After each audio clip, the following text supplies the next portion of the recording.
An Utsman radhiyallahu anhu, beliau berkata, wajadtu halawatal ibadah fi arba'ati asya. Saya mendapati manisnya ibadah di dalam 4 perkara. Tentu kita sama-sama mengetahui bahwa Allah menciptakan kita dengan tujuan wa ma khalaqtul jinna wal insa illa liya'budun. Kata Allah, dan tidaklah aku ciptakan jin dan manusia kecuali semuanya itu untuk beribadah kepadaku.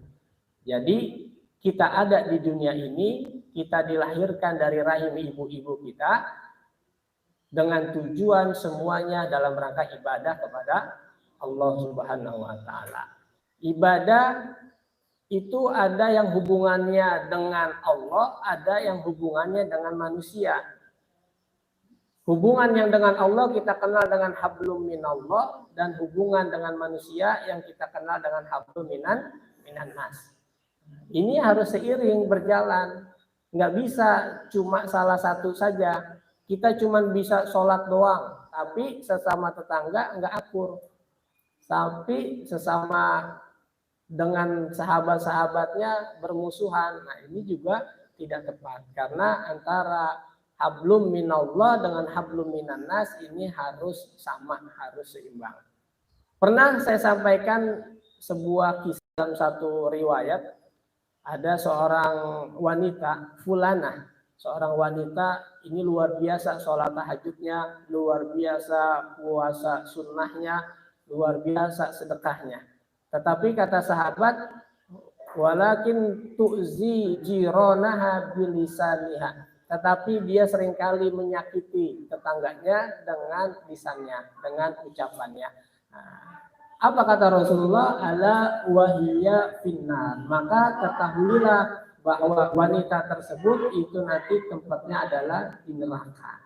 Gitu. Jadi sehebat-hebatnya ibadah seseorang, puasanya, sholat sunnahnya, hingga sedekahnya, sehebat apapun ibadah mereka, saat mereka menyakiti manusia, menzolimi manusia yang lainnya, maka ibadah-ibadah yang lainnya itu akan sia-sia. Kenapa demikian? Karena buah daripada ibadah seorang hamba itu adalah akhlak. Ketika kita ngerjain ibadah, kita udah merasa nikmat belum?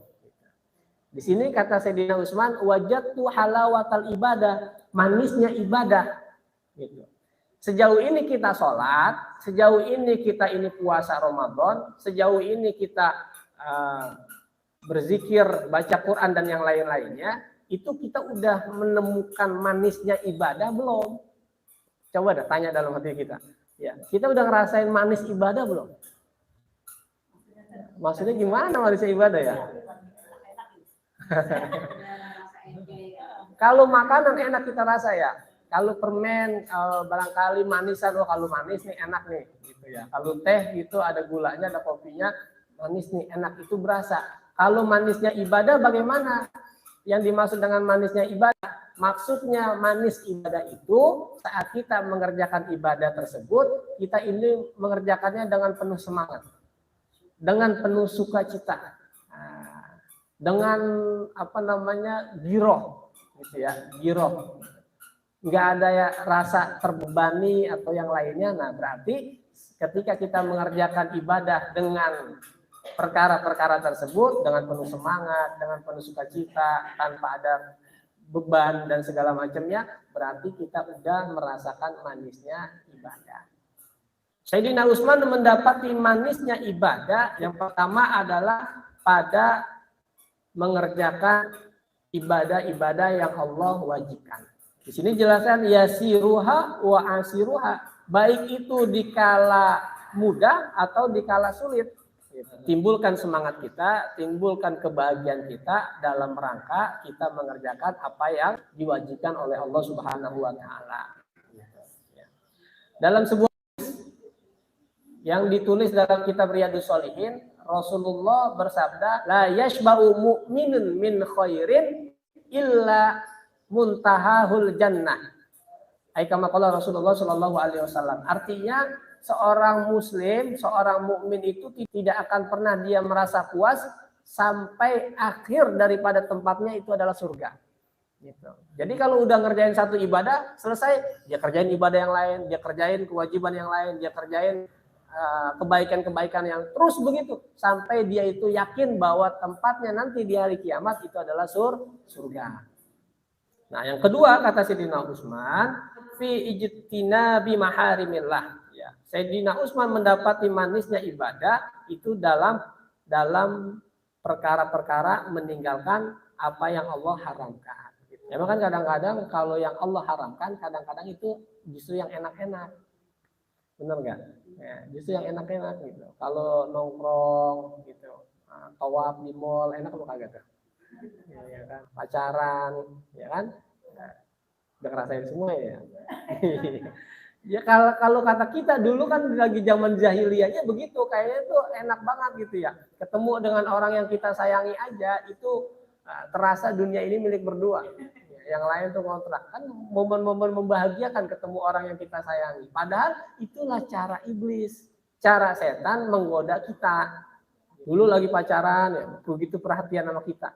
Hampir setiap menit ditelepon ditanya, udah makan belum gitu ya. Emaknya aja nggak nanyain begitu. Kadang-kadang kalau sama pacar kita begitu perhatiannya ya. Gitu. Kemudian apa? Ntar ditanya lagi ngapain gitu. Ntar sampai saking perhatiannya jam 2 malam ditelepon dibangunin gitu. Dibangunin suruh tahajud ya. Bagus ya tuh. Awalnya terkesan bagus, tapi itu cara setan ya, cara setan menggoda manusia laki perempuan ya, dikemas dibungkus dalam ibadah, dalam sholat tahajud begitu. Gitu ya. Jadi kadang-kadang apa yang Allah haramkan justru itu adalah yang enak-enak. Karena emang sesuai dengan hadis Nabi, hujibatul jannatu bil makari wa hujibatin naru bisyahawat. Surga itu diliputi, dikelilingi dengan sesuatu yang enggak enak, sesuatu yang dibenci. Contohnya lagi ngantuk, azan subuh, wajib gak sholat? Wajib. Kita lagi enak-enak makan begitu, Ramadan datang, sebulan kita disuruh puasa, suruh lapar-lapar kita, enak apa kagak? Kita capek-capek nyari nafkahnya, ngumpulin harta benda kita cari begitu, kita disuruh wajibin zakat, kita disuruh infak sedekah, harta berkurang, kan gitu gak enak. Tapi itulah jalan menuju surga. Allah uji kita dengan berbagai macam kelebihan, Allah uji kita dengan harta yang berlimpah. Ini ujian. Kita lebih cinta sama harta benda kita lebih cinta dengan diri kita lebih cinta sama keluarga kita, apa cinta dengan Allah. Kan yang ketiga dalam amar ma'ruf. Ya, mengajak itu dalam bahasa Arabnya adalah dakwah. Makanya orang yang ngajak itu sebutannya adalah ad-da'i. Makanya Habib dipanggil ad-da'i ilallah, orang yang ngajak kepada Allah. Jadi yang ngajak kita untuk mengingat kepada Allah itu namanya da'i. Nah, da'i ini atau dakwah ini bukan cuma tugasnya seorang ustadz, bukan cuma tugasnya seorang kiai, bukan cuma sekedar tugasnya seorang habaib, bukan, tapi dakwah ini mengajak kepada Allah, mengajak orang dalam hal kebaikan, itu tugas bersama. Nah, yang terakhir, yang keempat, finnahyi anil munkar. Dan Sayyidina Utsman ibnu Affan dia mendapati manisnya ibadah dalam perkara apa? Meninggalkan hal-hal yang mungkar. Gitu. Ya. Perkara mungkar itu apa? Malaisa fihi ridallah, apa-apa yang enggak ada di dalamnya keridhaan Allah. Min qaulin au fi'lin, baik itu dari ucapan ataupun dari perbuatan. Nah, makanya kalau kita pengen berbuat, kita pikir dulu, ini ada keridhaan Allah apa enggak?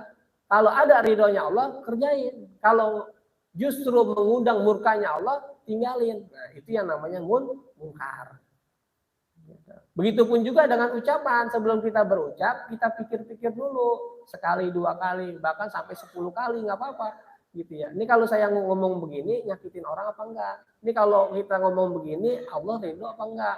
Allah murka atau tidak? Nah, itu kita pikir-pikir dulu. Wallahu a'lam bishawab. Nah, jadi itulah nasihat daripada Sayyidina Utsman yang bisa kita jadikan bekal dalam kita dalam menjalani kehidupan dunia ini, agar ketika kita menjalani rangkaian ibadah, kita dapat menjalani rangkaian ibadah itu dengan penuh semangat, dengan penuh sukacita dan penuh dengan giroh ya.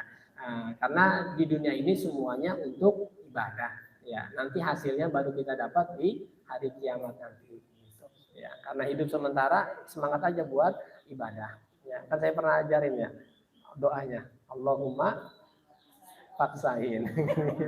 Jadi kalau lagi malas paksain aja semua.